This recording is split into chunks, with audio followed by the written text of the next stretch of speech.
Un fuerte abrazo, sean todos bienvenidos. Estamos con preguntas y respuestas, foro abierto.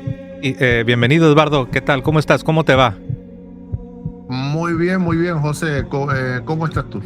Bien, gracias a Dios. Pues le decía acá a las personas que la vez pasada te había dicho, ¿no? Que si querías tener un diálogo, lo podíamos tener. Y bueno, acá te vi en el chat y pues aquí estás compartiendo un ratito con nosotros. No sé, ¿cuál es el tema o la pregunta o no sé exactamente qué tienes en mente? No, simplemente pasaba por aquí, estás tocando temas libres así, se puede tocar cualquier tema Sí. o es un tema específico. No es un tema en específico. A mí me encantaría el de la sola escritura, porque yo veo que a ti te gusta mucho ese tema y a mí también me gusta mucho el tema de la sola escritura. Pues está bien, por mí no hay problema. Muy bien. A ver, No tengo muchos minutos porque ando todavía trabajando, pero podemos dedicarle un tiempecito. Muy bien. ¿Por qué no eres católico, Eduardo? Bueno, yo nunca he sido católico. Yo provengo de una familia judía atea y después fui hechicero, satanista y después cristiano evangélico. Nunca pasé por el catolicismo. Ajá, Mi pero familia no es de corte católico. ok. Pero entonces tú, ¿por qué o cuál es tu objeción para ser católico? Bueno, específicamente cuando yo me convertí al evangelio, yo no sabía cuál era la iglesia, digámosle verdadera, correcta, llámale como quieras. Y yo hice un estudio, vamos a decir de esta forma, de las variantes que habían, porque yo me convertí no en una iglesia como tal. Así que yo después que me convertí fui a buscar una iglesia y no sabía a cuál ir, ¿verdad? Debido a que en Cuba en ese momento el cristianismo era muy escaso. Así que yo miré y vi un contraste muy grande entre lo que estaba en la escritura y lo que la Iglesia Católica creía. Yo tenía relaciones inclusive con el cardenal de La Habana, Jaime Ortega, porque era periodista yo. Entonces obtuve documentación de la Iglesia Católica, de sus doctrinas, como una especie de un catecismo. Y yo comencé a revisar y vi un contraste, a mi entender, demasiado grande. Entonces, pues descarté la Iglesia Católica específicamente por eso. ¿Y escogiste la pentecostal en su lugar? No escogí la pentecostal. Yo pues me bauticé en una iglesia de corte metodista. Estudié también ahí el seminario. Entonces tú decidiste hacerte metodista y no católico. Yo decidí hacerme evangélico, es decir, yo conocía las iglesias, no conocía de denominaciones. Recuerdo, yo conocía cero de cristianismo, absolutamente cero. Cero es cero, ¿eh? Entonces yo sabía que habían dos ramas, digámosle, del cristianismo de esta manera, católicos y protestantes. Así pues es como yo les llamaba. Entonces yo busqué una iglesia protestante. Digamos que no fui sabiendo que esa iglesia era metodista o que era bautista o que era pentecostal. Ok. Entonces, sin mayor investigación, pues terminaste en el metodismo, ¿no? Terminaste en la iglesia metodista. Bueno, eso llama bastante la atención porque de hecho a mí me sucedió algo semejante. Yo sin mayor investigación terminé en la iglesia bautista. Y eso es algo interesante porque muchas veces es lo que sucede, que sin investigar, sin estar seguros, como hemos encontrado una comunidad de gente sincera, una comunidad que leen la Biblia, que hablan de Jesús, que cantan de Jesús, y que tienen un buen compañerismo, pues uno se imagina que eso es suficiente. Pero la verdad es que más allá de la sinceridad y de la honestidad de la gran mayoría de estos grupos evangélicos, no es suficiente porque Cristo fundó una iglesia y a esa iglesia Él le entregó la revelación divina, la palabra de Dios. Y esta iglesia es una iglesia histórica, así como defendemos al Jesús histórico. También la iglesia que fundó Jesús es una iglesia histórica. Jesús puede ser trazado en la historia, no solo en las páginas de la Biblia. Más allá de que es cierto, no tenemos libros exhaustivos, pero sí podemos ver que sí existió Jesús como un personaje histórico. La iglesia que fundó él también. Podemos verla en la historia. Claro. Y podemos ver que es una entidad concreta, específica, delimitada, histórica. La única iglesia que realmente la puedes encontrar es la iglesia católica, ¿no? Más allá de que es cierto, en el siglo V hubo un cisma con los orientales. Más allá de que es cierto, en el siglo XI se consuma otro cisma con las comunidades ortodoxas. Y más allá de que es cierto, en el siglo XVI hay otro gran cisma con la Revolución Protestante. Pero la iglesia no deja de ser eso. No deja de ser la iglesia y puede ser trazada en los anales de la historia. ¿Cómo ves, Eduardo? Claro. Yo veo que eso es un simple punto de vista. ¿Por qué? Porque en cada cisma, en tu visión personal, yo entiendo que tú estás viendo una parte separarse, por lo tanto esa parte es ser cismática. Pero en esa parte que se separa están viendo lo contrario. Sí, los judaizantes también lo veían así, ¿eh?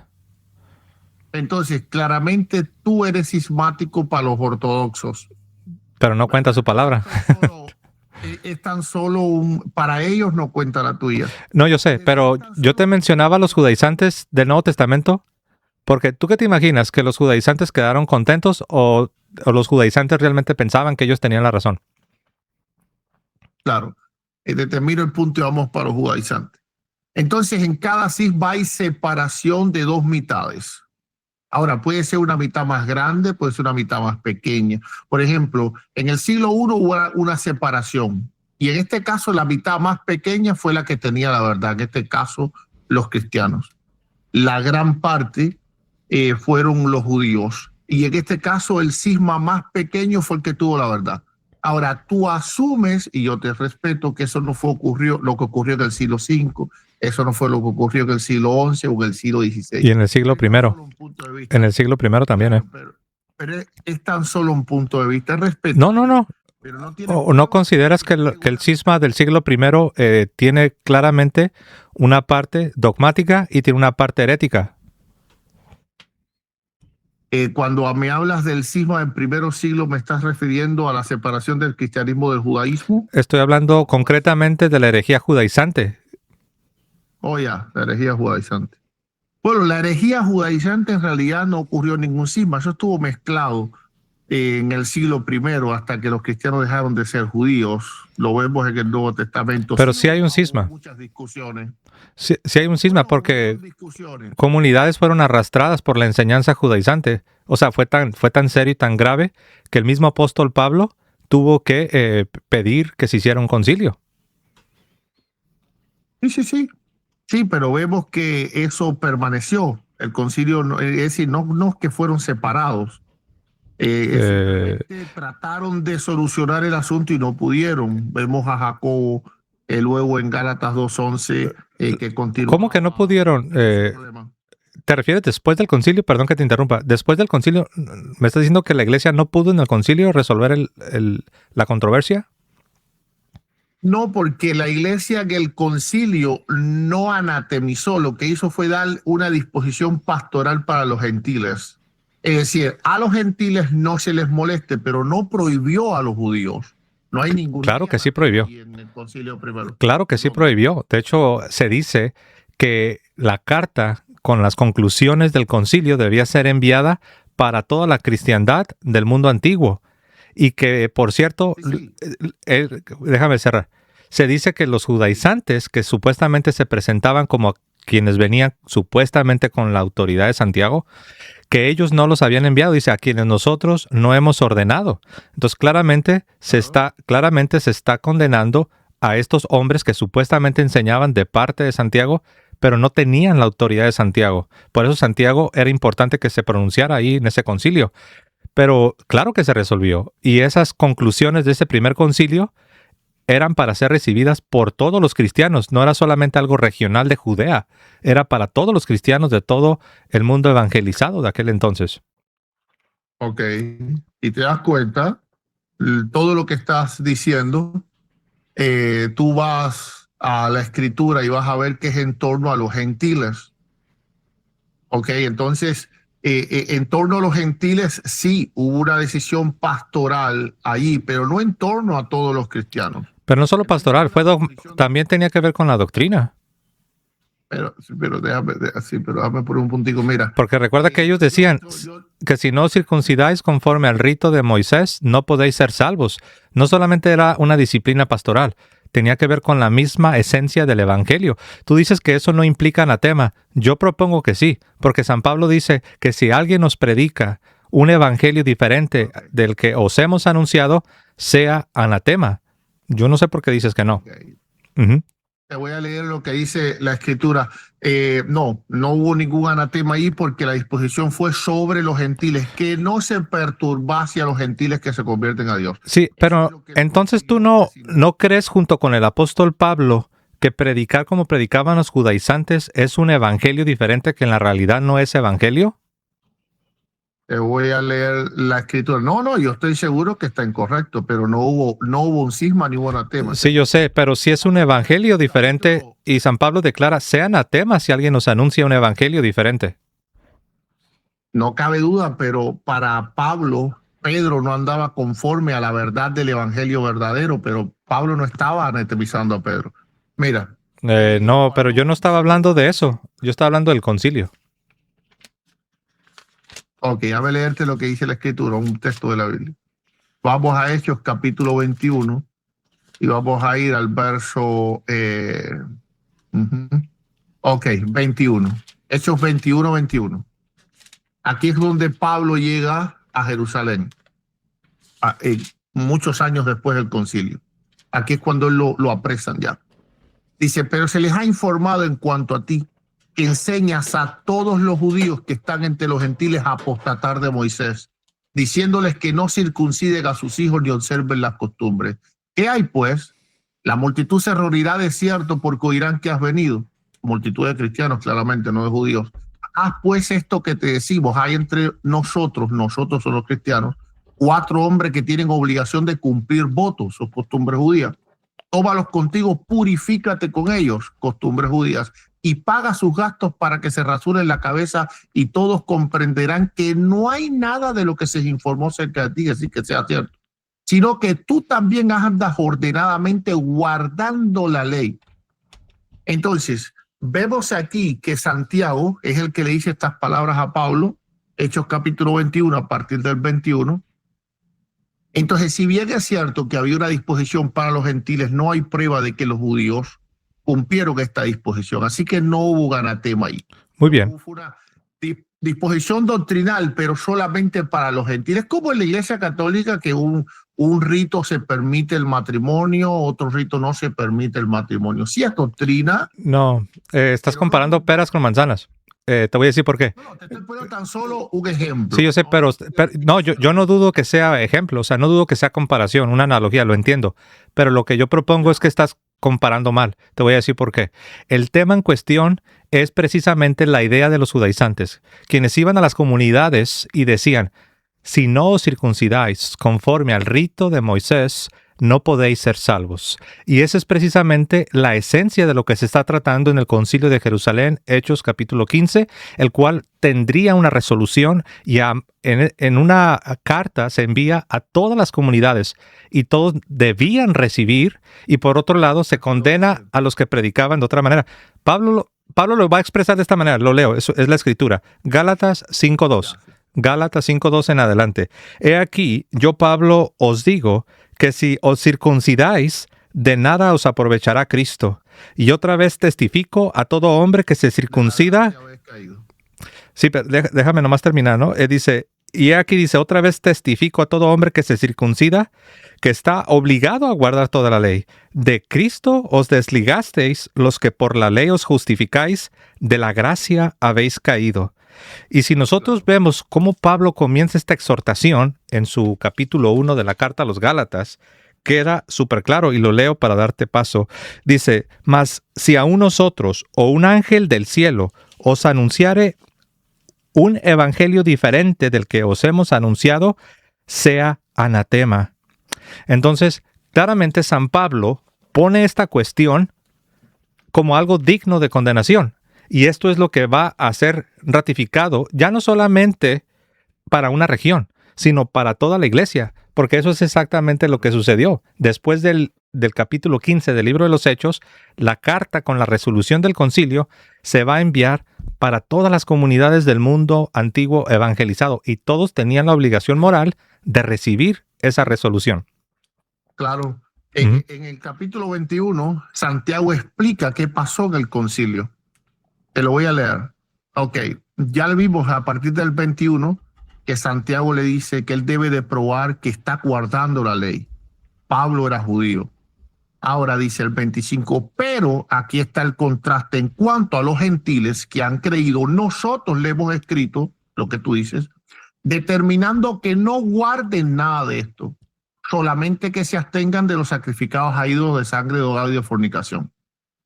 Aquí vemos el contraste entre cristianos judíos y cristianos gentiles. Claramente Pablo le está escribiendo a los Gálatas, donde dice que ellos eran gentiles, pero dice, comenzaron por el Espíritu, eran gentiles, no estaban circuncidados. Porque si tú eres judío, por ejemplo, yo soy judío, estoy circuncidado. El judío está circuncidado desde que nace. Entonces, la comunidad de los Gálatas estaban circuncidando, por ende eran gentiles. Ahora, vemos aquí en Hechos capítulo 21 donde hay un contraste. Los judíos sí podían guardar esta ley, aunque claramente no justificarse por ella, aquí es donde viene la cosa. Pero para los gentiles, entonces para los gentiles hemos escrito determinando lo que tú bien dices ciertísimamente, que no guarden nada de esto. Ok, entonces pero ¿por qué nos metimos en el tema de los judíos? Sí, yo sé. Sí, claro, pues para allá iba. Porque yo comencé mi argumento de la siguiente manera. Dije, claro, la iglesia es rastreable en la historia, en los anales de la historia. Okay. Y yo te decía, es cierto, ha habido cismas, como el que se consuma en el 1054, como el cisma de Oriente en el siglo V, como lo que ocurre en la Biblia, en Hechos capítulo 15. Pero aún así, a pesar de que ha habido grandes crisis, grandes cismas, grandes herejías, la iglesia aún así continúa conforme a la promesa de que las puertas del Hades, claro, no prevalecerían contra la iglesia. Ahora, si uno hace ese ejercicio de rastrear a esta iglesia histórica, que es rastreable en los anales de la historia, uno se va a dar cuenta que esta es la iglesia católica. Porque yo comencé de esa manera, proponiendo que la iglesia católica es la iglesia que Cristo fundó. Y incluso por acá vi que alguien estaba diciendo que en las comunidades paulinas no había episcopado monárquico. Yo propongo que sí. San Pablo dejó precisamente en Creta a Tito con la instrucción de asignar o designar episcopos. Y estos episcopos tenían alguien quien había recibido las llaves. Entonces, si tenemos episcopos y tienes a un primer ministro y tienes a un rey que es Jesucristo, y entendemos que la iglesia es el reino, el rey es Jesús, hay un primer ministro, hay muchos siervos, obispos, episcopos, ¿por qué negar que en la iglesia ya se tenía un episcopado que tenía un rey? Su nombre es Jesucristo. Por supuesto que en las comunidades paulinas existía el episcopado monárquico. Ahora, si alguien me dice, José, pero no estaba todavía todo tan desarrollado, claro, eso yo se lo voy a aceptar a cualquier persona. Pero sí existía este modelo, el modelo católico.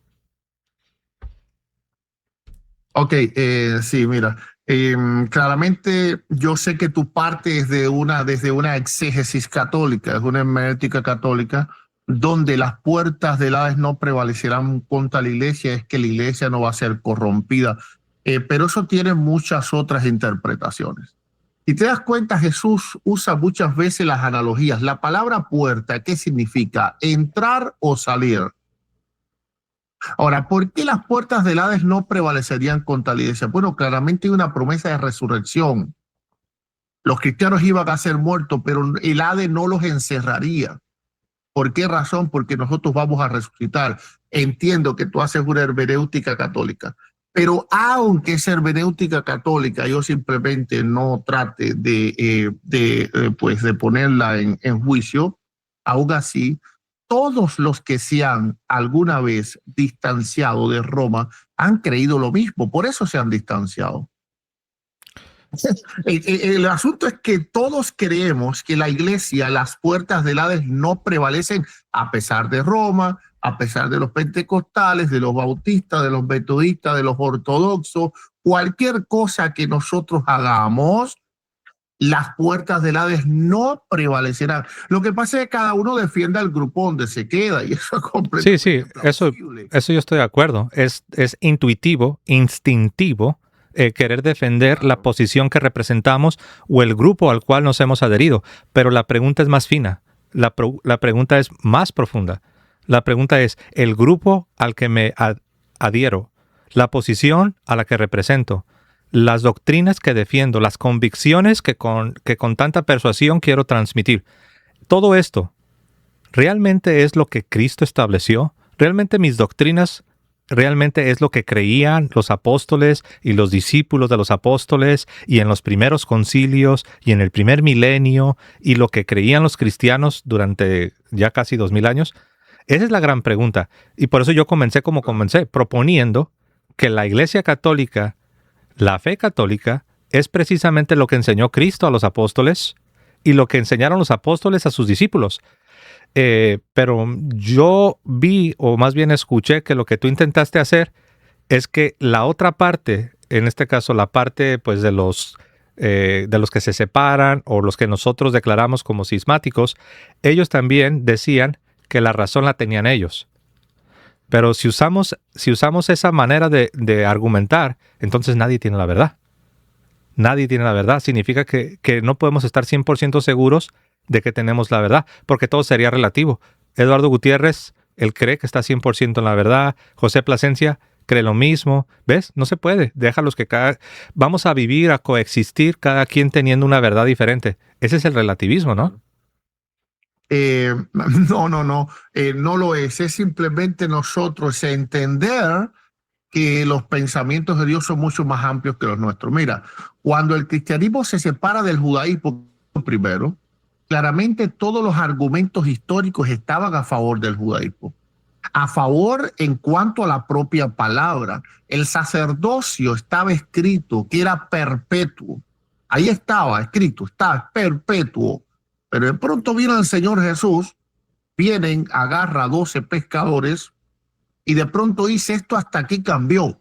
Bueno, lo que tú estás diciendo lo decían los judíos. Mira, una vez tuve yo un debate, un debate con una importante pues estudiosa judía sobre Jesús, sobre el Mesías, Jesús el Mesías.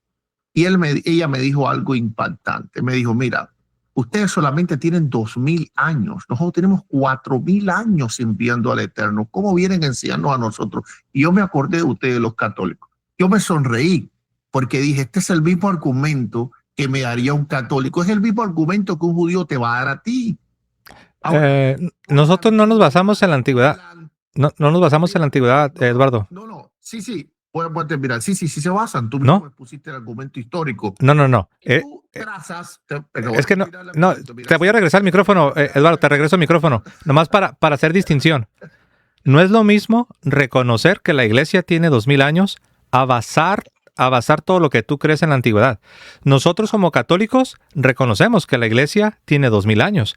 Pero no basamos lo que creemos en la antigüedad. Sería una falacia porque el diablo es muy antiguo y el diablo es el padre de la mentira. No basamos nosotros la veracidad de nuestra religión en la antigüedad. Pero es cierto, la iglesia tiene 2000 años, eso nadie te lo va a negar y creo que ni tú. Claro, entonces proseguimos en esto. Nosotros tampoco negamos la antigüedad de los judíos. Pero tú me hablaste del argumento histórico, es la única que se ha visto en la historia. Desde hace 4000 años los únicos que se han visto son los judíos. Claro, y nosotros lo confirmamos. Inclusive que el Nuevo Testamento dice que a ellos les fue confiada la palabra de Dios. El Nuevo Testamento mismo lo dice. Pero ahora de pronto eso no es lo fundamental. sino como tú bien dijiste, ¿quién es quien está siguiendo las enseñanzas?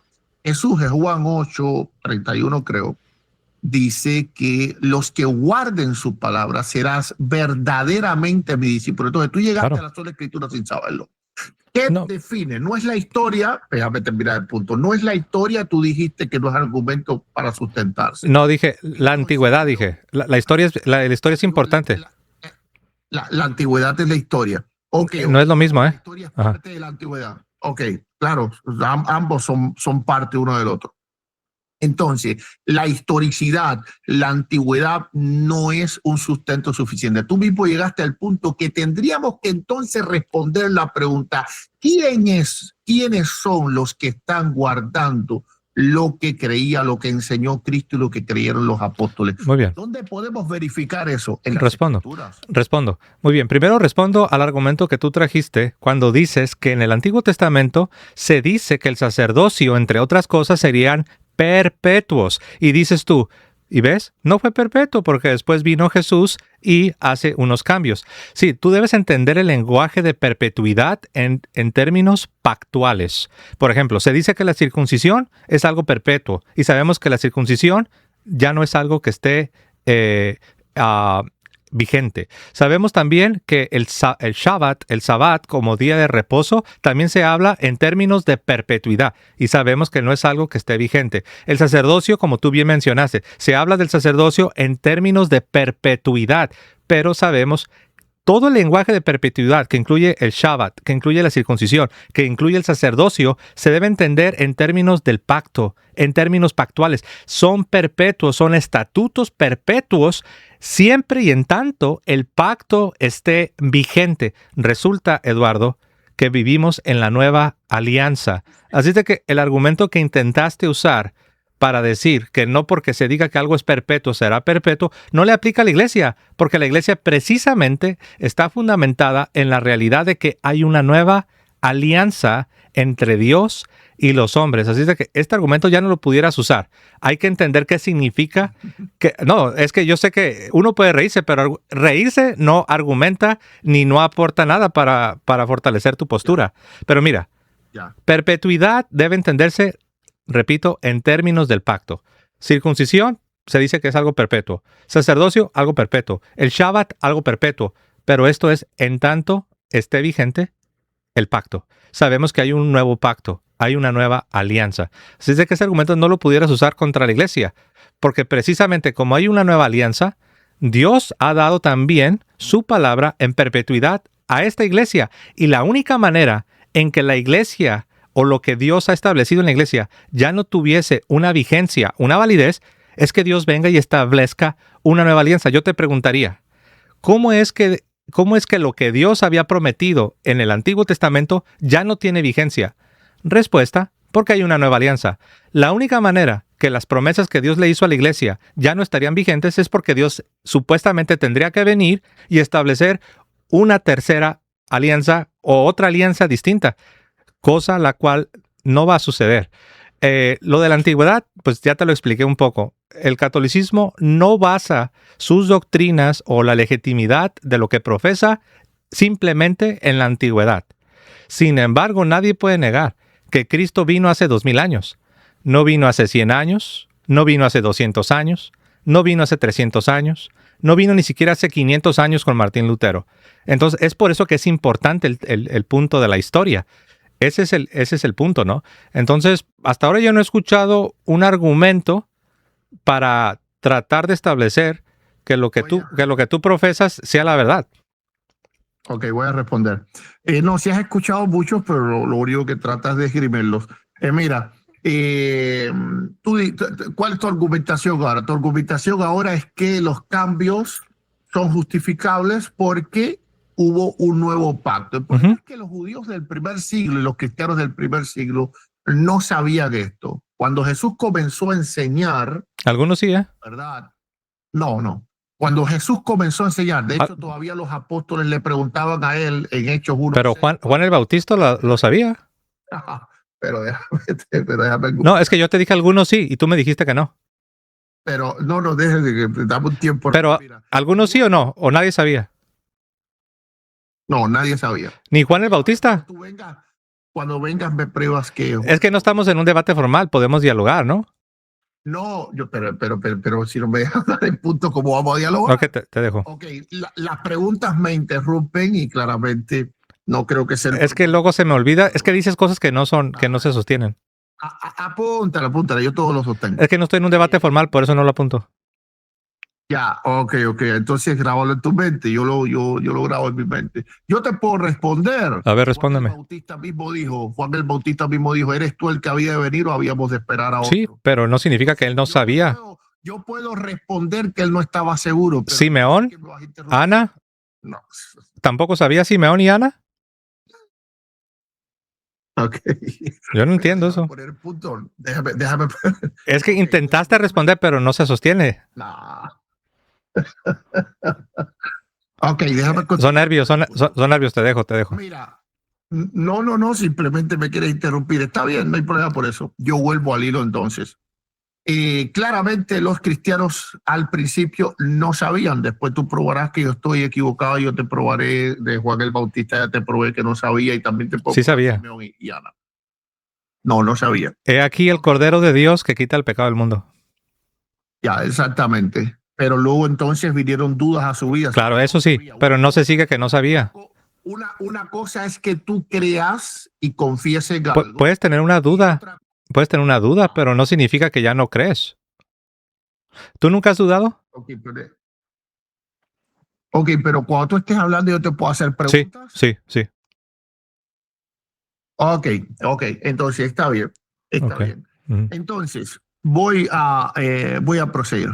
Luego entonces yo te pruebo que Ana no sabía que Simeón no sabía, porque ellos saber que era el Mesías no significaba que necesariamente se abrió un nuevo pacto. El pacto se abre con la muerte del Mesías, no con su llegada. Por lo tanto, ellos no podían saber que en el momento que estaba Jesús había un nuevo pacto. De hecho, Jesús... Pero si está profetizado eso. Jeremías habló del nuevo pacto, ya lo sabían. De hecho, Jesús murió en el antiguo pacto. Jeremías. Sí, yo sé, pero sabían del nuevo pacto. No es el pacto. ¿Me estás diciendo que en Jeremías 31 no está profetizado el nuevo pacto?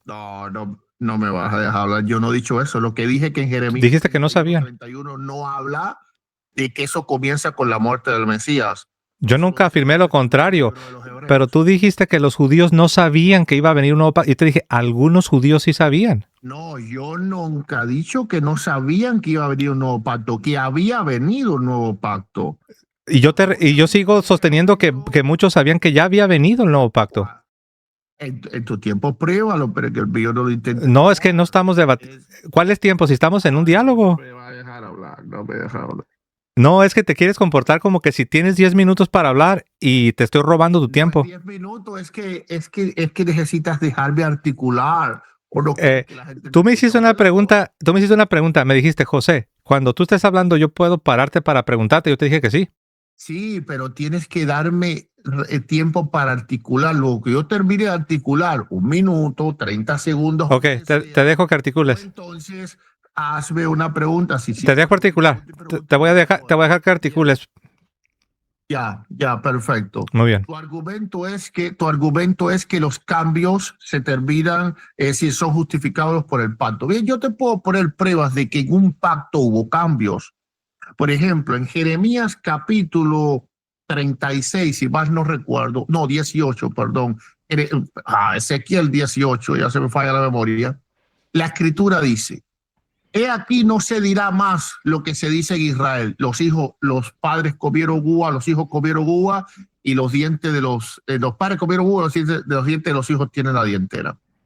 Vive yo, dice Jehová, que no será más esto, sino que cada cual morirá por su pecado. Entonces vemos que Dios a lo largo de la historia instituye cambios, pero por encima de todo eso, no solo es un cambio doctrinal, sino que en el nuevo pacto no hay un pueblo único como que el primero. En el primero era más dicho decir, ve acá, ¿cómo que ahora los judíos no son el pueblo? Si desde que Dios los llamó dijo, ustedes van a ser pueblo.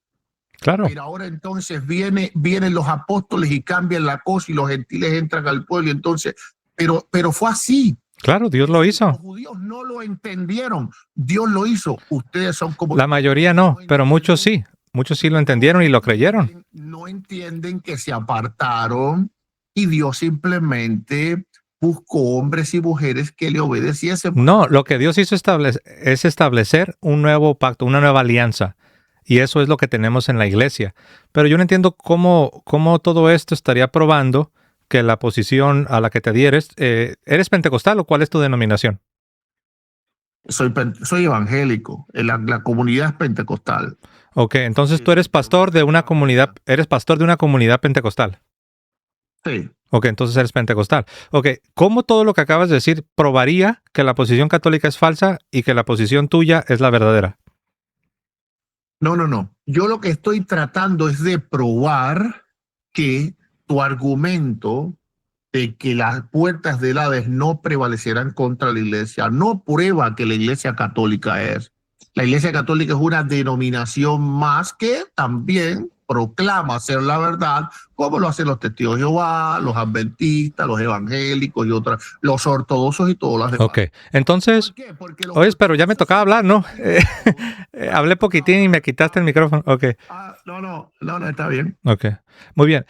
Entonces, el punto principal aquí es el siguiente. Tú dices, sin ofrecer argumentos realmente, pero dices que recordarle a las personas que Jesucristo... ¿Cuáles fueron mis argumentos? Ok, recordarle a las personas, porque me toca a mí, recordarle a las personas que Jesucristo fundó una iglesia y que hizo sí, yo sé, que Jesucristo fundó una iglesia y que le hizo una promesa a esa iglesia. Eso no significa que la iglesia católica sea esa iglesia. Entonces yo te pregunto, si no es la iglesia católica, entonces ¿estás proponiendo que es la iglesia pentecostal? Claro. ¿Sí? Tú dices que Pero ¿cómo? Claro, no. Ajá. Claro, te estoy respondiendo. Tú dices que yo hablé sin argumentos. ¿Cuáles fueron mis argumentos? Nomás dijiste que Dios en el Antiguo Testamento habló de que un día los hijos no van a llevar la culpa de los padres. Pues yo no entiendo cómo eso ya demuestra que la posición católica es falsa y que la posición pentecostal es verdadera. No. Lo que quiero es que pruebes o que me digas por qué yo no di argumento. Me dice sin argumentos, pero ahora me estás dando un argumento que yo... Sí, pues yo te acabo de preguntar, si no es la iglesia católica, entonces, ¿cuál es la iglesia que Cristo fundó y a la que prometió que las puertas del infierno no iban a prevalecer contra ella? Bueno, claramente la que habla Juan 8:31, si tú me logras probar que ustedes siguen la palabra de Cristo tal y como Cristo la enseñó, pues entonces, por ejemplo, tú me pudieras probar que la tradición cristiana es infalible, me la pudieras probar con la escritura o con alguna otra fuente, me pudieras probar que la tradición cristiana es infalible. Claro, porque la palabra de Dios es infalible. La tradición oral te estoy hablando. Sí, yo también te estoy hablando de la tradición oral. La tradición oral, de acuerdo a la Biblia, es infalible. ¿Dónde dice eso? Pues está en la carta a los tesalonicenses, si quieres podemos ir para allá. De hecho, tengo la manera de presentarlo aquí. Déjame, aquí tengo la Biblia. Dame un segundito.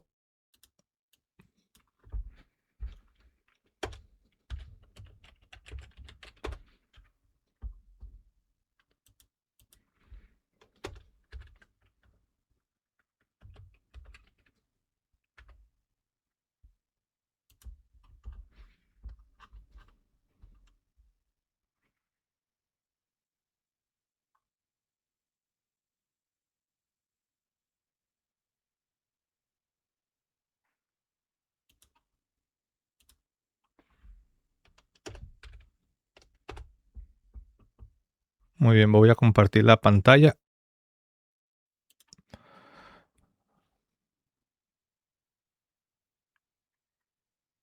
Muy bien. Esto es segunda a los tesalonicenses, el capítulo 2 del verso 15. Por eso, hermanos, manteneos firmes y observad las tradiciones que aprendisteis, tanto de palabra como por carta nuestra. Entonces aquí vemos que la palabra de Dios se transmitía de dos maneras, de manera oral y de manera escrita. Y a las dos se les pide que se mantengan con firmeza observando lo que dice. Bueno, al menos que no creas tú, al menos que no creas que la enseñanza paulina era palabra de Dios. Ok, te voy a hacer una pregunta para yo entenderte. A Tú ver, me estás diciendo de que todo, absolutamente todo lo que enseñaba Pablo y Pedro, inclusive lo que Pedro enseñaba en Gálatas 2:11 era infalible. lo que te estoy diciendo es que tú me preguntaste, ¿dónde en la Biblia se enseña que la tradición apostólica es infalible? Y yo te estoy respondiendo que en 2 los Tesalonicenses capítulo 2, el verso 15, San Pablo cuando habla de la palabra de Dios como algo que deben ser firmes y mantener y observar, no solamente se refiere a la parte escrita que lo aceptamos, es la Biblia, pero también se refiere a la enseñanza oral apostólica. Pero no respondiste a no No, respondiste a mi es que pregunta. lo mío era una respuesta. Era infalible, Fuiste tú el que era preguntaste, ¿no? infalible, Ajá, era infalible claro. el 100% de lo que enseñaba Pablo y Pedro, inclusive lo que Pedro enseñó en Gálatas 2:11. Todo aquello que el apóstol Pablo demandaba que con firmeza mantuvieran, porque es palabra de Dios, claro que es infalible. Es decir, cuando Pedro enseñaba a judaizar, era infalible, como él estaba hablando infaliblemente. Cuando Pablo le dice que andaba no conforme a la verdad del evangelio, eso era infalible. Estamos Es hablando... decir, los gálatas tenían que seguir las enseñanzas de Pedro por ok, palabra por palabra. te respondo. Estás confundiendo infalibilidad con impecabilidad. No, no, no, estoy hablando de infalibilidad, no impecabilidad. No, sí, acabas de citar a Pedro. Doctrinalmente. Acabas de citar a Pedro cuando él cayó en una hipocresía, pero no, eso no es la infalibilidad. ¿Quién te dijo que la infalibilidad es impecabilidad? No, no, no, no. Yo estoy hablando de la doctrina. Pablo dice, no andas conforme a la verdad, es decir, conforme a la Sí, yo sé, pero eso se llama fidelidad a la verdad, es diferente a la verdad. Mira, te voy a explicar algo, pienso que me puedes entender. Imagina que yo soy miembro de tu congregación, soy miembro de la congregación. Me imagino que ustedes tienen una declaración de fe, en tu congregación pentecostal tienen una declaración de fe. Una cosa es que tengan una declaración de fe y otra cosa es que yo como miembro de esa congregación sea fiel o no sea fiel. Si tú como pastor me dices, José, quiero hablar contigo, mira, estoy enterado por diversas fuentes que no te estás comportando de acuerdo a lo que un cristiano debería estar viviendo y aparte estás en desobediencia porque no estás viviendo de acuerdo a nuestra declaración de fe. Eso se llama un pecado personal, pero no significa que automáticamente lo que profesas creer, la declaración de fe, sea falsa. El apóstol Pedro, es cierto, cayó en una hipocresía, pecó, falló, pero no se sigue que entonces la doctrina que se les entregó a ellos para ser enseñada a todas las naciones, que ya no sea verdad. Estás confundiendo impecabilidad con infalibilidad. Ok, vamos a ver qué es lo que no. Vamos a ver qué es lo que dice. Es decir, tú me has dicho que todo, absolutamente todo lo que salía de la boca de Pablo. No, yo nunca dije eso. Infalible. No, lo que te dije, todo aquello, te lo repito, para que quede bien en el récord. Yo te dije, todo aquello que el apóstol Pablo enseñaba como la palabra de Dios y que él exigía que los fieles lo mantuvieran y lo observaran, todo esto, ya sea por carta o de manera oral, era palabra de Dios, por lo tanto es infalible. Eso sí lo dije. Ok, vamos a ver una cosa. Tú me estás queriendo decir que el rango de infalibilidad que tenía Pablo era mayor que la del Papa, que solo puede hacerlo es cátedra. No, porque la infalibilidad no depende del individuo. La infalibilidad depende de la comunicación o transmisión de la fe. Pero me estás diciendo que el carisma que tenía el apóstol Pablo y Bernabé, es decir, los apóstoles en aquel tiempo, era mayor que el que tiene el obispo de No, Roma, no. porque el obispo de Roma solo puede hablar, según la doctrina católica, de forma infalible si habla ex cátedra. Tú me estás diciendo No necesariamente. que te manda a decir todo lo que te manda a decir el obispo de Roma. No, Tú debes de eso no es seguirlo como católico. palabra de Dios. No lo puedo decir porque los católicos no profesamos eso. No te lo puedo decir, Eduardo. Me hiciste una pregunta, pero ahora quiero responder. La respuesta es no. No te lo puedo decir porque no es católico. Y como yo quiero ser fiel, no puedo decirte lo que tú propones. Lo que tú propones, yo no sé quién lo crea, yo no sé quién lo profesa porque no es católico. Lo que tú me preguntaste es, José, ¿me podrías mostrar dónde se dice que la tradición apostólica es infalible? Y yo ya te lo mostré y nada más me cambiaste el tema. Te lo mostré con la Biblia y de hecho una vez más lo voy a presentar delante de todos. Mira, ahí está. Sí. Ahora, dale. Okay.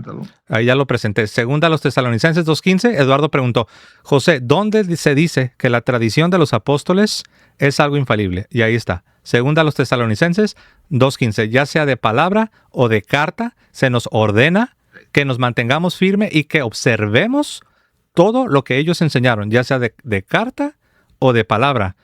Ahí tenemos nosotros la idea, la noción de la tradición apostólica. Claro. Ok, te voy a responder. Primeramente, ese texto no habla de infalibilidad. Por ejemplo, tú debes de estar observante a todo lo que tu obispo te enseña a ti. Pero eso no quiere decir que tú creas que todo lo que él te enseña es palabra de Dios. Claro. Ahí lo único que está diciendo que la autoridad de los apóstoles debe de ser respetada, pero no habla de infalibilidad. Por ejemplo, Está hablando de la palabra de Dios. Está hablando de la palabra de Dios. No está hablando de la autoridad. Está hablando de la palabra de Dios. vamos a ver, no, ahí no dice palabra de Dios. ¿Dónde dice A ver, palabra de entonces Dios? bueno, pues me estás preguntando, te lo voy a... Tú me estás diciendo, Déjame leerte, tú me estás déjame diciendo leerte que un no es la texto. palabra de Dios de lo que se está hablando aquí. Déjame leerte un texto, ahora me pruebas que Pablo está diciendo que lo que ellos hablaban y escribían todo era palabra de Dios. Yo no dije que todo lo que hablaban era palabra de Dios.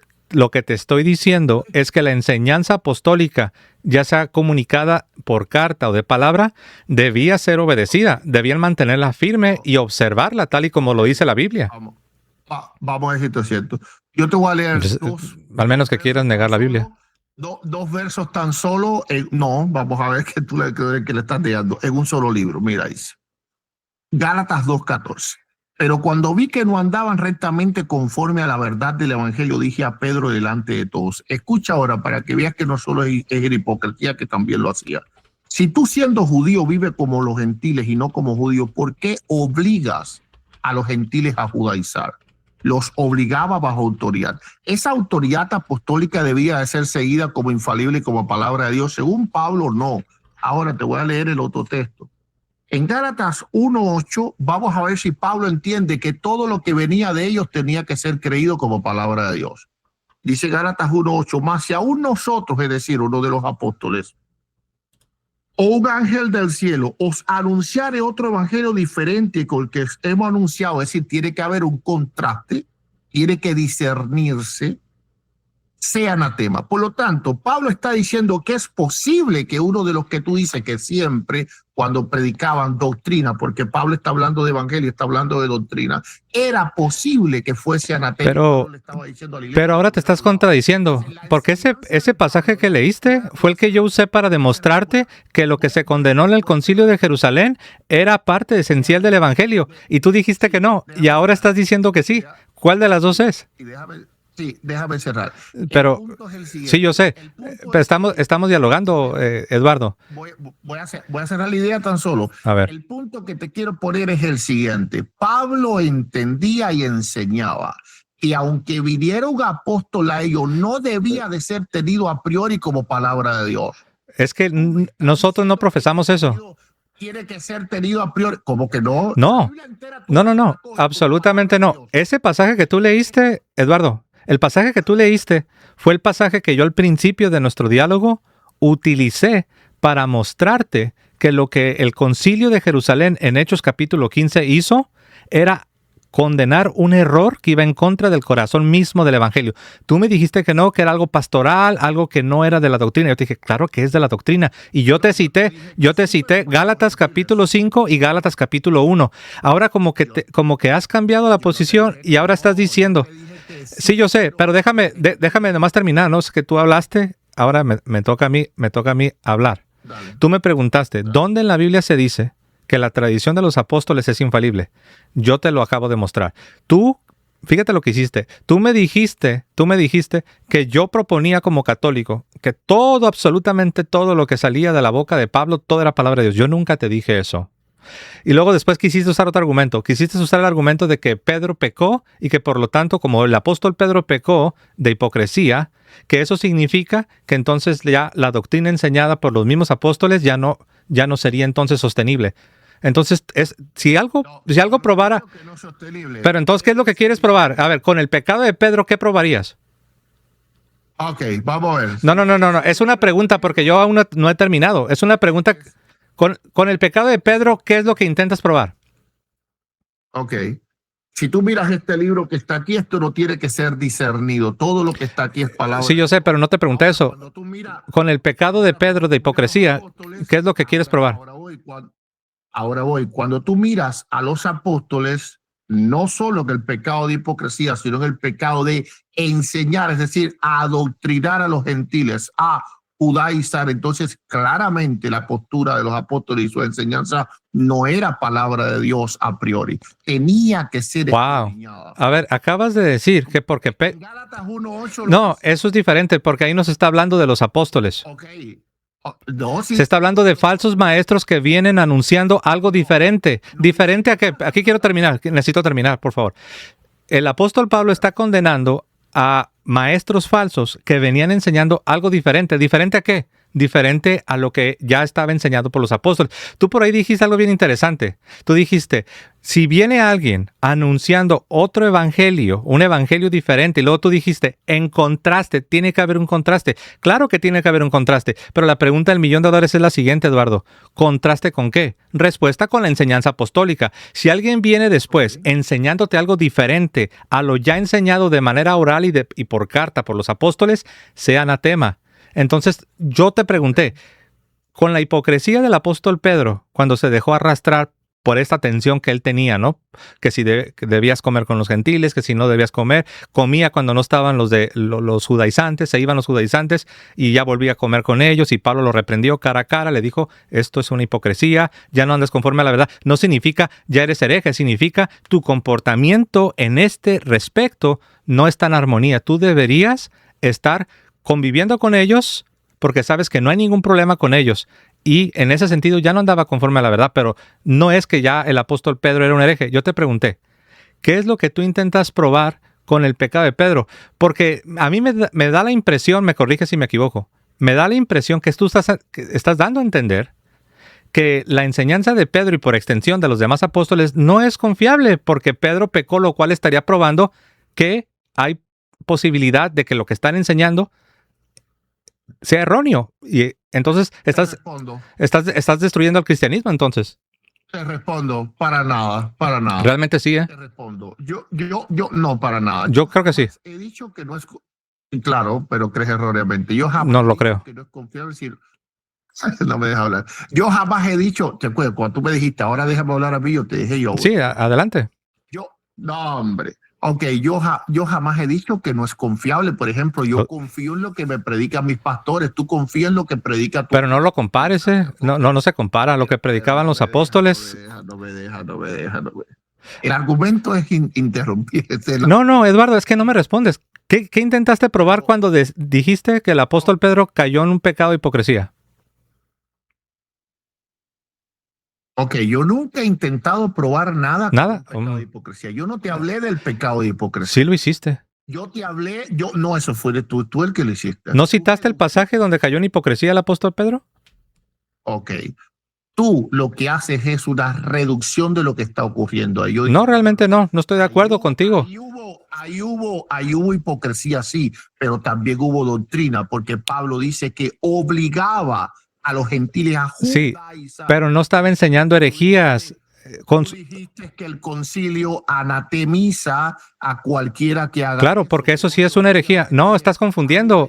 ¿Tú crees, Eduardo, en verdad crees que el concilio de Jerusalén se convocó porque había una hipocresía y se tenía que tratar el pecado de la hipocresía? El concilio de Jerusalén no fue por la hipocresía de Pedro. No, yo sé, pero te estoy explicando, Eduardo. El concilio de Jerusalén, en Hechos capítulo 15, no se convocó porque había hipocresía como hubo en Pedro. Y es cierto, él estaba arrastrando a otros con esa hipocresía. El concilio de Jerusalén se convocó por un asunto doctrinal. Tú estás totalmente malinterpretando. Ahora, indirectamente, me corrijas si estoy equivocado. Pero ¿cómo voy a malinterpretar si no me... No, es que estoy hablando. Tú indirectamente... o sea que tú nada más quieres hablar y no quieres que yo intervenga. Pero ¿cómo que yo la... No, es que es bien sencillo. Mira, Eduardo, tú indirectamente acusaste al apóstol Pedro de herejía, ¿sí o no? No, fuiste tú el que lo acusaste. ¿Cuándo lo...? El concilio de Jerusalén presidido por el apóstol Pedro condenó la herejía judaizante. gentiles a judaizar. El concilio de Jerusalén que condenó la herejía judaizante, esa herejía judaizante que va contra el evangelio, sí es un anatema. Lo que te estoy diciendo, Eduardo, es que el apóstol Pedro no cometió esa herejía. A ver. Tú dijiste que lo que dijo el concilio anatemizaba. Lo que dijo el concilio es, mando yo que no se inquiete, es decir, que no se obligue a los gentiles a judaizar. Ese es el anatema según tú. No. Entonces Pablo dice que Pedro eso era lo que estaba haciendo. No, eso lo dices tú. Esa es tu interpretación. El apóstol Pedro... A ver, te voy a decir una cosa. Hace un momento tú dijiste algo bien interesante. No, realmente no. Tú recurres a la risa, pero eso no prueba nada. Realmente te deja mal parado. Yo, sí. No. La pregunta la tengo yo. No, la pregunta la tengo yo. Hace como 4 minutos más o menos. Tú dijiste, en Pedro, en ese pasaje, ¿hubo hipocresía? Dijiste, sí hubo hipocresía, lo cual estoy de acuerdo. Y dijiste, pero no solo hubo hipocresía. Dijiste, también estuvo el error doctrinal. Ahí ya no estoy de acuerdo contigo. Entonces, ¿por qué dices que te malrepresenté cuando te dije que indirectamente lo estás acusando de herejía? Bien, perfectamente, porque mi acusación no va basada en la hipocresía, sino que en el error doctrinal. Tú mismo aceptaste que el concilio de Jerusalén, y te extremaste, anatemiza todo el que enseña al judío, al gentil a judaizar, porque eso fue lo que estaba escrito en carta, que no se inquiete. Para ser específico, te dije que el anatema la pronunció el apóstol Pablo en Gálatas capítulo 1. ¿No lo dije? Luego entonces... En Gálatas capítulo 1, claro, es el mismo tema que se está tratando. ¿No crees tú que se trató entonces la herejía judaizante? Estoy hablando del concilio. Tú dijiste, yo también estoy hablando del concilio. No, hombre. Tú dijiste que era anatema todo aquel que enseñase al gentil a judaizar. Luego Pablo dice... No, yo te leí Gálatas 1. Gálatas 1. Tú has dicho que Pedro es un... Eduardo, yo no dije nada, yo te leí Gálatas 1. Oye, eso es un problema. No es un problema. Te dije que en Gálatas 1 y te lo leí. No tanto que te lo dije, te lo leí. En Gálatas 1 se anatematiza a todo aquel que enseña que debe ser circuncidado para ser salvo. Si tú vas a los primeros versículos de Hechos capítulo 15, es el mismo tema que se está tratando. Dice, hemos oído de ciertos hombres que os enseñan que si no os circuncidáis conforme al rito de Moisés, no podéis ser salvos. Y yo te respondí y te dije, eso es condenable y por supuesto que nadie debería enseñarlo. Y el apóstol Pedro nunca enseñó semejante cosa. Claro. Pues dices, claro, pero luego dices lo contrario. Yo te pregunto, no, porque estás tergiversando. No, realmente no, porque está grabado todo en video. Vamos a ver. Sí, claro, eso es lo bueno. Sí, ya sé. Y es algo que va a mostrar que estás torciendo las cosas. Una pregunta, no, para nada. Yo digo que sí. Ahora yo enseño, ya. No, sí, claro. Sí, desde luego. Adelante.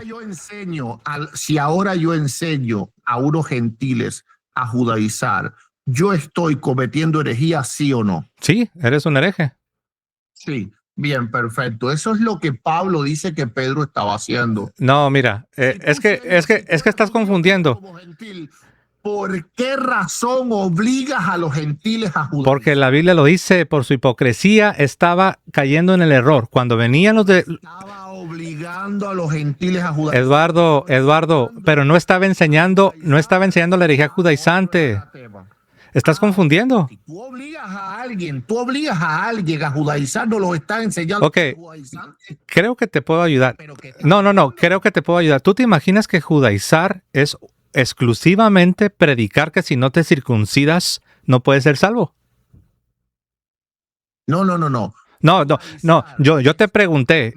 No es eso solamente. Entonces, ¿por qué acusas a Pedro? Pedro nunca enseñó eso. Porque dije que no es eso solamente, eres tú el que estás volviendo. Entonces, ¿por qué quieres tú mezclarlo como que si fuera lo mismo? Es una pregunta. ¿Por qué me haces? Mira, es mejor que lo reconozcas, Eduardo. Es mejor que lo reconozcas. Entonces dice que es solo eso. Mira cómo te contesto. Mira, voy a decirlo una vez más para que quede bien claro. Bien claro. Pedro. Creo... No. Fuiste tú el que lo dijo. Yo estoy defendiendo, Pedro. Lo voy a decir una vez más. La herejía judaizante que decía, si no te circuncidas conforme al rito de Moisés, no puedes ser salvado. Eso es herejía, eso es anatema. Déjame terminar. Eso es herejía, Eso es anatema. Ese es, Pero mi pregunta no he es- terminado. ¿Ves? Dame un minuto o 30 segundos. Dale, Ok. dale. Enseñar que si no te circuncidas, no puedes ser salvado. Eso es una herejía, es condenable, es un anatema. Ahora, el apóstol Pedro cayó en una hipocresía. Y al caer, déjame termino de hablar. Dale. Ok. Los judaizantes enseñaban eso. Si no te circuncidas conforme al rito de Moisés, no puedes ser salvado. Eso es condenable. Es herejía, es anatema. Ok, El apóstol ok, Pedro no hizo eso, no enseñó eso, no predicó eso. Pero sí fue hipócrita porque se apartaba de los gentiles cuando venían los judaizantes. Se iban los judaizantes y se juntaba con ellos. Eso es algo que Pablo lo vio y fue y cara a cara se lo aventó en su cara y le dijo, esto es una hipocresía. En ese sentido, con su hipocresía, estaba judaizando, pero no significa que ya él, automáticamente, Pedro de la nada ya era un judaizante. Eso es lo que yo te dije. No, Es lo que yo te dije. no, te voy a leer, mira, te voy a leer el texto para que veas que... Pues ya lo leíste, ya lo leíste una vez. Con una vez es suficiente. Mira, ya condenaste a Pedro, pero ahora... No, yo he defendido a Pedro porque tú dijiste que él sí cayó en ese error. Yo te dije que no. Vamos a ver lo que dice la escritura. Dice 14. Pero cuando vi que no andaban rectamente conforme a la verdad del evangelio, dije a Pedro delante de todos, escucha esto, habla de vivir. Lo conozco.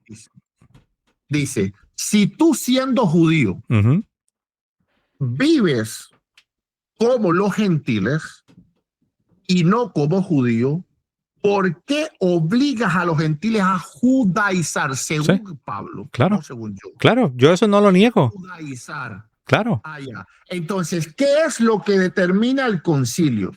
El concilio lo que determina es que no se inquiete a los gentiles que se convierten a Dios. Y tú dijiste que eso era un anatema. No, lo que yo dije es que enseñar que si no te circuncidas conforme al rito de Moisés, que no podías ser salvado. Eso lo dije, Eduardo. No, eso no fue lo que... Oye, si lo he repetido hasta el cansancio, lo que condenó el concilio y lo que condena a Pablo es la predicación hereje que decía, si no te circuncidas conforme al rito de Moisés, no puedes ser salvo.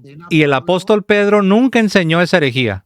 Lo que condena a Pablo es una cosa, lo que dice el concilio Sota. Lo que dice... Estás confundido. ¿Qué dice el primer versículo? ¿Puedes leer los primeros dos versículos del concilio? Puede inquietar. No se puede... Ok, ahí estás bien confundido, pero te estás brincando de un lugar a otro, pero yo te voy a leer los primeros versículos del concilio. Hechos capítulo 15. Primero, intentaste acomodar, pero lo bueno es que todo queda grabado. Intentaste acomodar que no dijiste que el apóstol Pedro dijo una herejía. Ahora estás diciendo que el concilio de Jerusalén, no está hablando de la herejía judaizante. Te lo voy a leer. Muy bien, está bien, lo voy a leer. Lo voy a leer. Hechos capítulo 15, porque dices tú que el concilio de Jerusalén no está condenando lo mismo que el apóstol Pablo condena en Gálatas capítulo 1. Te lo voy a leer, déjame leerlo, por favor. Hechos capítulo 15. No, escucha. No porque se den instrucciones tocante a las comidas y esto no significa que no están condenando el propósito por el cual se reunieron. Lo voy a leer. Hechos capítulo 15. Muy bien, entonces dice así. Entonces algunos que venían de Judea enseñaban a los hermanos, si no os circuncidáis conforme al rito de Moisés, no podéis ser salvos. Como Pablo y Bernabé tuviesen una discusión y contienda no pequeña con ellos, se dispuso que subiesen Pablo y Bernabé a Jerusalén, y algunos otros de ellos a los apóstoles, a los ancianos, para tratar esta cuestión. Entonces, fíjate lo que ocasionó todo esto. La predicación falsa de los judaizantes que dijo, si no os circuncidáis conforme al rito de Moisés, no podéis ser salvos. Entonces, ¿por qué dices que lo que Pablo anatematiza en Gálatas capítulo 1 no es precisamente lo que está en cuestión en el concilio de Jerusalén? No tiene sentido, Eduardo. Ok, una cosa es lo que abre un concilio, otra cosa es lo que dispone. ¿Qué tiene que ver eso? No entiendo qué tiene que ver eso. Te explico ahora. Tú estás hablando de la discusión que comienza el concilio. Pero es la razón por la que se convocó el concilio. Sí, pero no su disposición. Porque un concilio caray. no dispone todo lo que comienza. No, estás confundido. Si te refieres a que se dieron recomendaciones... No se llevan cosas. Mira, ¿cuántos concilios no se llevan cosas a probar? Y no Ok, te voy a hacer una pregunta. Te voy a hacer una pregunta. ¿Por qué estás cambiando? Primero dijiste que no se trató... Eduardo, primero me dijiste que lo que se condena en Gálatas capítulo 1 no se trata en Hechos capítulo 15. Y ahorita ya lo estás aceptando, pero te estás brincando otra cosa. Yo no he dicho que no se trata. Yo ¿Lo dijiste, Eduardo? No dijiste lo único. Dijiste que no era lo mismo. Mira, tu argumento siempre es reductivo, el mío es inclusivo. No, realmente no. Yo digo, no, realmente no. Realmente no. Fue también herejía. No, si yo fui falsa doctrina. Tú me dices a mí, fue la circuncisión solamente. Yo nunca te dije que solamente. Te dije que la herejía que se condenó es la herejía judaizante. La hipocresía del apóstol Pedro es un pecado, pero él nunca predicó la herejía judaizante. A judaizar. Eduardo. No te estás comportando como un adulto. O sea, realmente no sé qué es lo que quieres lograr. Mira, es bien sencillo, Eduardo. Yo te dije, lo que condenó Jerusalén 15 es lo que condena Pablo en Gálatas 1. Es anatema. El apóstol Pedro cayó en hipocresía, pero él nunca fue un predicador judaizante. ¿Quién? ¿A dónde? Ok, está bien. I love you. Ok, ya. Ok. Sí. ¿Te tienes que ir o...?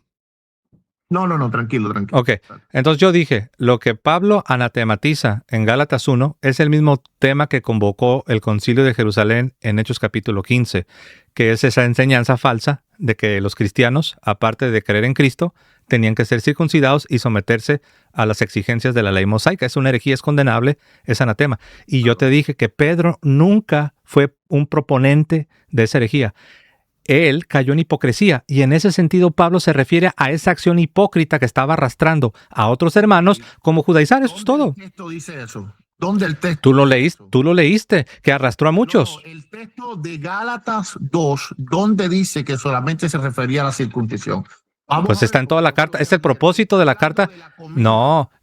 Mira, la carta a los Gálatas se le conoce como la carta de la libertad cristiana. Si tú lees Gálatas, particularmente el capítulo 5, te vas a dar cuenta que de ahí San Pablo está hablando que todo hombre que se circuncida se desliga de Cristo y que de la gracia ha caído. Entonces, mira, es que realmente no, Eduardo. Yo creo que hicimos el punto claro. El punto principal es que tú intentaste mostrar un pecado de Pedro para desvirtuar el hecho de que cuando se enseña la palabra de Dios, la comunicación de esa palabra de Dios, ya sea de manera oral o de manera escrita, no es infalible porque Pedro pecó. Pero yo no entiendo esa forma de pensar, porque también los que transmitieron la palabra de Dios en el Antiguo Testamento también pecaban. Pero no significa que la palabra de Dios no se preserve de manera infalible. Es que yo no estoy sustentando eso sobre el pecado, sino sobre la falsa doctrina. Pero si te lo pregunté muchas veces, Eduardo, te dije, ¿qué quieres probar? Yo no he dicho que he querido probar la hipocresía.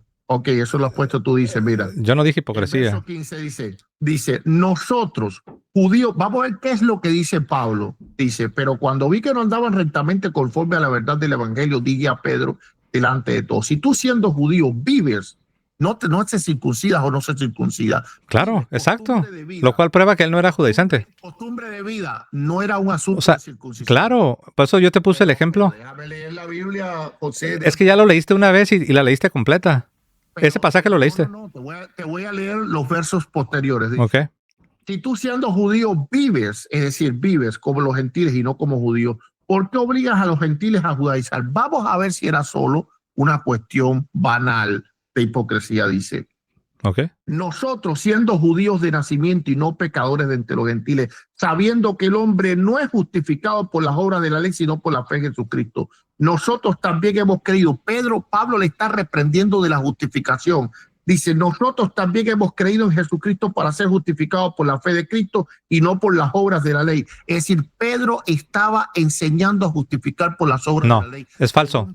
No, es falso. Es verdadero. Bueno, es falso. Te hago una pregunta. Con una pregunta voy a destruir toda tu interpretación. Una pregunta te voy a hacer. Entiendo, pero déjame te hago una pregunta, Eduardo. De esos versículos que acabas de leer. Una pregunta. ¿Puedes, por favor, de acuerdo a lo que acabas de leer, puedes decirnos a todos si Pedro estaba viviendo como judío o como gentil? En el versículo que... Pedro estaba viviendo como judío. Error. Como gentil. Bueno, ¿cuál de las dos es? ¿Es la primera o la segunda? Te equivocaste. Sí, no, eso es un lapsus, me estoy empezando. Un lapsus. El punto, bueno, déjame, yo te dejé hablar, ahora déjame hablar. La razón por la que te hice una simple pregunta es para destruir todo tu argumento. Tú nos dijiste, después de que terminaste de leer los versículos, dijiste que el apóstol Pedro estaba viviendo y enseñando a judaizar. Y yo te dije, de acuerdo a lo que acabas de leer, ¿el apóstol Pedro vivía como judío o como gentil? Me diste una respuesta incorrecta y luego cambiaste la respuesta cuando viste que, que te dije... Incorrecta. Porque claramente... No, yo sé, Eduardo, yo sé, pero me toca hablar. ¿Cómo va a ser el apóstol Pedro un judaizante y va a enseñar a judaizar cuando tú mismo acabas de leer que el apóstol Pedro vivía como gentil? Ya, te lo explico. ¿Me dejas explicártelo? Pero no lo tomes tan largo porque no estamos en un debate, hay que dialogar. No, yo lo tomo. Ok, pero ¿cuál es tu respuesta? ¿Cómo va a ser un judaizante si vivía como gentil? Ok. Por eso es que Pablo cita dos cosas. Pablo cita la hipocresía de un hombre que bebía como un gentil, pero enseñaba a judaizar. Claro, se llama hipocresía. Comete hipocresía y comete la herejía. Pero ¿cómo? Si lo acabas de leer, Eduardo, vivía como gentil. Sí, exacto, pero enseñaba a judaizar, ambas cosas. Con su hipocresía porque se apartaba de los gentiles cuando venían los judaizantes. Mira, tu argumento siempre es reductivo. No es reductivo, por supuesto que no. Lo que pasa es que tú... No, yo acepté la hipocresía de Pedro. Yo acepté la hipocresía de Pedro. Ok, mira, Eduardo, te puse en mudo. Quiero ser caballero y te quiero informar. Tú dijiste, el apóstol Pedro enseñaba la herejía judaizante, cosa que es falsa. Ahora yo con una pregunta te desbaraté tu argumento. Yo te pregunté, de acuerdo a lo que acabas de leer, Eduardo, ¿cómo vivía Pedro? Y tú, al final, te corregiste a ti mismo y dijiste como gentil. Ahora yo pregunto, sincera la pregunta, ¿cómo entonces, si la misma Biblia me enseña a mí que el apóstol Pedro vivía como un gentil, ¿cómo entonces yo digo que él era un judaizante y que enseñaba a los demás la herejía judaizante? Cuando el mismo apóstol Pablo, más allá de la hipocresía de Pedro, está diciendo que él vivía como un gentil. Te escucho. Ok, este tiempo que me muteaste, dámelo a mí ahora. Muteate tú y sé honesto delante de tu propia audiencia. Yo sigo esperando tu respuesta. En el momento que tú quieras comenzar, nosotros escuchamos. Ya, perfecto. Yo no he tratado de reducir las cosas. Yo he dicho las dos que están en la escritura y tú niegas una. No, realmente no. La escritura es que, pero no me deja hablar, por favor. Pero nota, si tú me muteas a mí, pero muteate tú. No, okay. Pero es porque tú no parabas de hablar. Yo nomás dije no, dije. Pero, Eduardo, si tú metes un cachito y me dices, José, realmente no por eso ya te tienes que frenar completamente. La argumentación debe de proseguir para que la audiencia entienda. ¿No quieres que la audiencia me entienda? Ya estamos en un diálogo, no exageres. No estamos en algo tan formal. Mira, hace poco tuve un diálogo con Edgar Pacheco. ¿Sabes por qué No, yo sé, pero ¿sabes por qué ese diálogo fluyó? Porque él y yo no nos deteníamos completamente porque Pacheco metía un bocadillo, él los metía y yo lo dejaba. Yo metía bocadillos y él me dejaba. ¿Por qué tú, si nomás te digo una frasecita, te paras completamente? Cuando yo te muteé es porque estabas hablando y no parabas. Es diferente, Eduardo. Te escucho, Eduardo. Ya, ok. Yo no he tratado de reducir las cosas, eres tú el que lo has hecho. Lo primero que Pablo habla es de la hipocresía de Pedro. Pablo le dice, tú siendo judío, vives como gentil, pero no solo dice eso. Dice, enseñas, no solo eres un hipócrita, porque tú no lo haces, sino que enseñas, cometes herejía, no vives conforme a la verdad, y la verdad es la doctrina del evangelio. Yo estoy de acuerdo. Y luego, entonces dice, sabiendo que el hombre no es justificado por las obras de la ley. ¿Por qué Pablo reprende a Pedro en cuanto a la justificación por las obras de la ley Si Pedro no está enseñando a judaizar, eso es lo que tiene Si que... sigues leyendo, sigue leyendo los versículos, ahí dice, por su hipocresía, ahí lo dice, sigue leyendo. Convenientemente no leíste la conclusión. Dice, sabiendo, no, tú eres que no me dejas leer. No, realmente sí, pero sí, puedes seguir leyendo, está bien. Sabiendo, ok, voy a seguir leyendo. Ok, está bien. Sabiendo que el hombre no es justificado por las obras de la ley, sino por la fe de Jesucristo, nosotros también hemos creído que Jesucristo para ser justificado por la fe de Cristo y no por las obras de la ley. Por cuanto por las obras de la ley nadie será justificado. ¿Por qué lo reprende respecto a la justificación? Tú tienes que responderlo. Sí, pero él dijo que lo sabía, no dijo que lo ignoraba. También nosotros, y si también nosotros somos hallados pecadores, por eso que Cristo es ministro del pecado, de ninguna manera. Por si las cosas que destruí las mismas las vuelvo a edificar, Pedro está edificando la ley nuevamente. Realmente no. Me hago, porque no por la ley soy muerto para la ley, sino a fin de vivir para Dios. Con Cristo estoy juntamente crucificado, ya no vivo más yo, más vive Cristo en mí. Y lo que ahora vivo en la carne, lo vivo en la fe del Hijo de Dios, el cual me amó y se entregó a sí mismo por mí. La parte, ¿Por qué le está diciendo, Eduardo, ¿por qué le está hablando de la cruz? ¿Por qué le está hablando? No está diciendo que él era judaizante, al contrario, lo incluye como los que saben que somos justificados por la fe de Jesucristo. Lo está reprendiendo por su hipocresía. Ok, mira, no leíste la parte donde Pablo explica cuál es el error de Pedro. Me acabas de interrumpir con voy a seguir. No. Puedes leer la parte donde dice Pablo. No, yo sé, pero yo sí te quiero preguntar. ¿Puedes por favor leernos cuál es la parte donde Pablo explica por qué lo reprendió, por favor? Dice el verso 14. Cuando vi que no andaban rectamente conforme a la verdad del evangelio. ¿Qué es la verdad del evangelio? Pero sigue leyendo para... ¿Es la doctrina? Sí, pero yo te puse un ejemplo. Sí, yo sé. Ok, está bien, te lo acepto. Te lo acepto. Ok, una cosa es la verdad y otra cosa es que yo viva de acuerdo a esa verdad. Cuando yo no vivo de acuerdo a la verdad, soy infiel o soy hipócrita. Mi pregunta fue, ¿qué cosa es la verdad? ¿Cuál es la verdad? Ok. Pedro, en su hipocresía, no estaba viviendo de acuerdo a lo que se esperaba de él. Por eso se llama hipocresía. Pero ¿cuál es la verdad? Mi pregunta es, ¿cuál es la verdad? ¿A qué se refiere Pablo con la verdad? El evangelio, pero no solamente de que Jesús justifica, sino que también los gentiles... ¿Qué?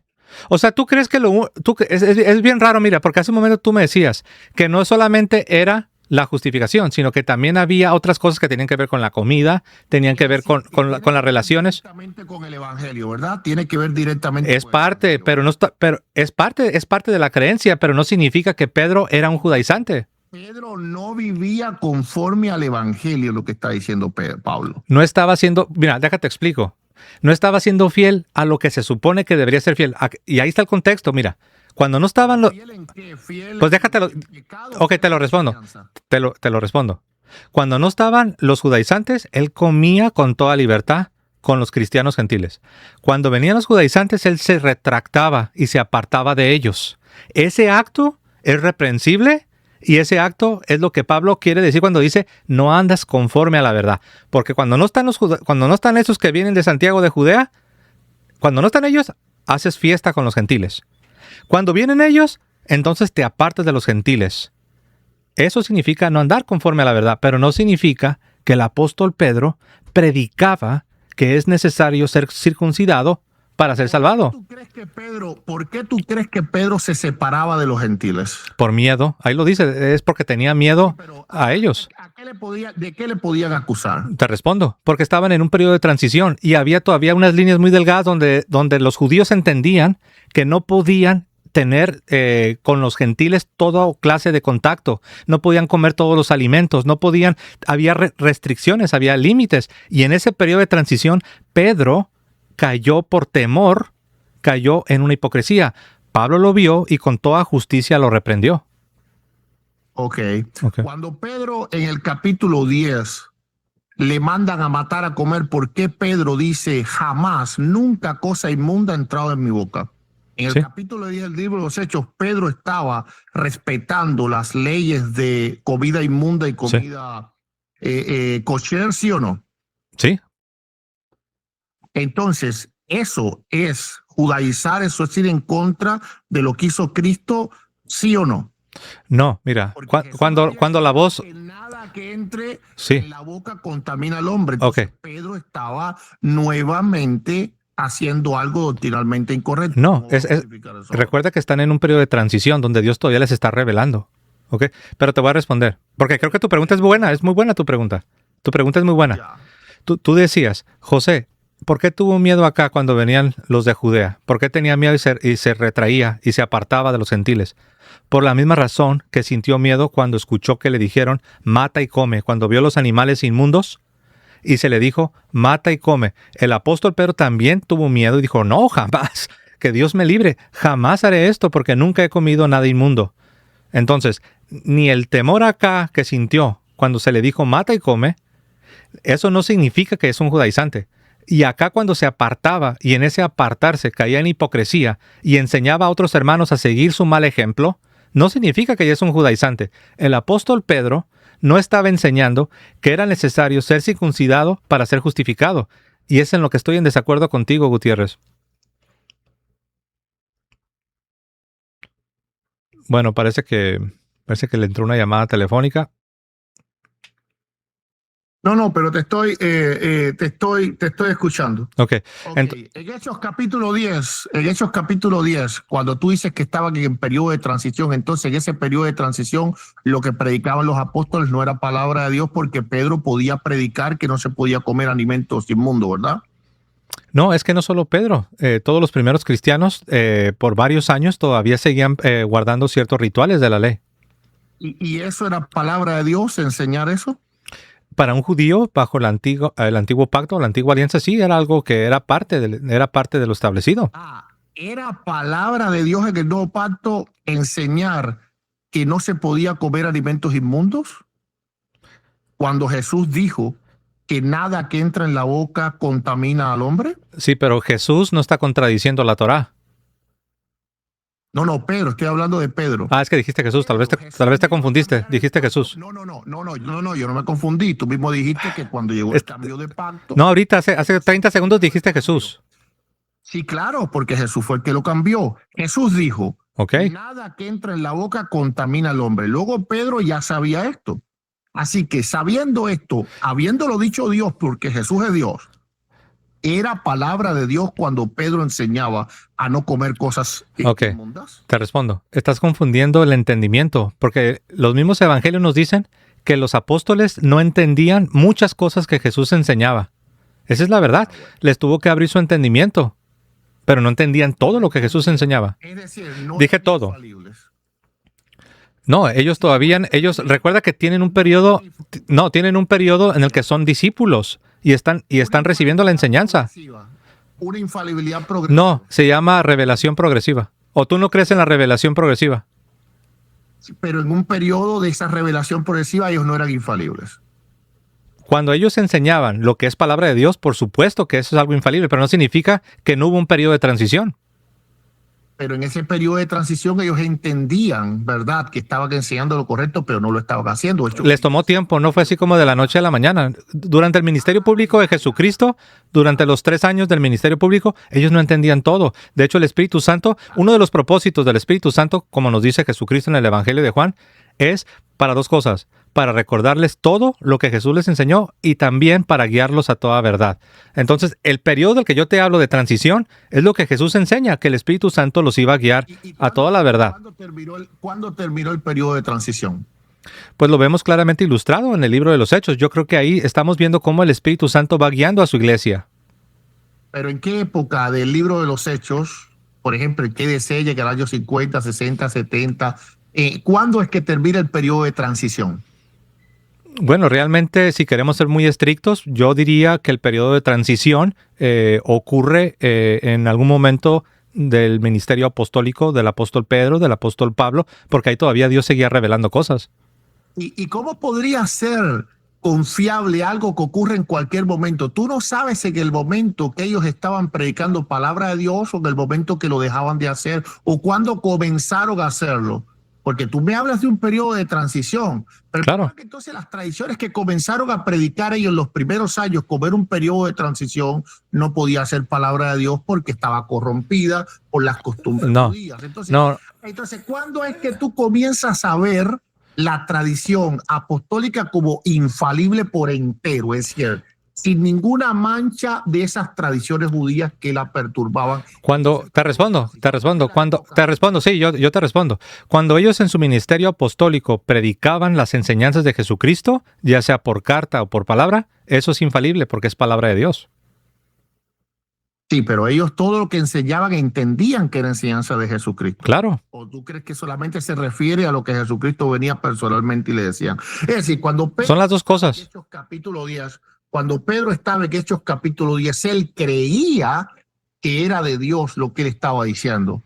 Él estaba tratando de ser fiel. De aceptar que la tradición al principio no era infalible. Estás confundido. Cuando hablo de la tradición sagrada, Eduardo, te explico. Recuerda que el no comer animales inmundos no es parte de la tradición sagrada neotestamentaria. Esto viene de la Torá. Estás confundiendo peras con manzanas. Yo estoy hablando de la tradición apostólica. Lo que las restricciones sobre los alimentos viene de la Torá. No tiene nada que ver con la tradición sagrada que Jesús entregó, o con la revelación, o con la guía del Espíritu Santo. Entonces estás mezclando dos cosas, Eduardo. Te comprendo. Jesús Ojalá que oralmente le dijo, Jesús oralmente le dijo a ellos, nada que entra en la boca contamina. Así que ellos escucharon la palabra de Dios, pero luego cuando la enseñaban corrompida porque estaban en transición. ¿Cómo podría? No, yo no diría que es corrupción. Simplemente hay tiempos. Tomó tiempo para que Dios revelara todo a sus apóstoles. ¿O no estás de acuerdo? No es un error. No es un error. El judío. Jesús le dijo. Ok, Eduardo. Sí, pero estás malinterpretando. Lo que Jesús enseñaba no significa que ipso facto los apóstoles entendían todo. Lo dice la misma Biblia. Vamos a dejarlo aquí. Te están entrando varias llamadas. Lo dejamos aquí. Sí, pero yo también de mi lado, no sé si ya viste en el YouTube cuánto tiempo tengo. Yo ya tengo bastante. Yo tengo algo que hacer. Estoy mirando cuando viene mi nieto en el bus, pero todavía muy bien. De mi lado sí tengo que terminar aquí, Eduardo. Vamos a dejarlo aquí. Creo que tomamos buen tiempo. No, porque yo tengo que salir. Yo sé que tu nieto todavía. No, porque ¿sabes por qué lo quiero dejar aquí, Eduardo? Para no caer en la tentación de que si tú dices algo te lo voy a querer responder, o si yo digo algo me lo vas a querer responder. Mira, tú terminas 2 minutos. No quiero hacer eso. No quiero hacer eso. Prefiero mejor que lo dejemos aquí y dejamos la puerta abierta para concluir. Pero sin concluir, ¿qué, Eduardo? Soy yo el que está diciendo que yo necesito terminar. ¿Tú crees que 2 minutos te va a quitar algo? Eduardo, necesitamos ya terminar. Eso es lo que te puedo decir. Porque no quiero que caigamos en el juego de que ahora me toca a mí, ahora te toca a ti. No, es que lo que te estoy diciendo es que pienso que estamos en un buen momento. Los dos estamos en una postura de que creo que en los últimos 5 minutos sí nos escuchamos. Y así quiero dejarlo. Para dejar la puerta abierta. ¿Te parece? Dale, está bien. Muy bien, Eduardo. Pues muchas gracias. Te mando un abrazo. Dale, igualmente, José, igualmente. Hasta luego. Bendiciones. Pues ahí tuvimos a Eduardo Gutiérrez desde Texas, desde la República de Texas. Que Dios lo bendiga a él y a su familia.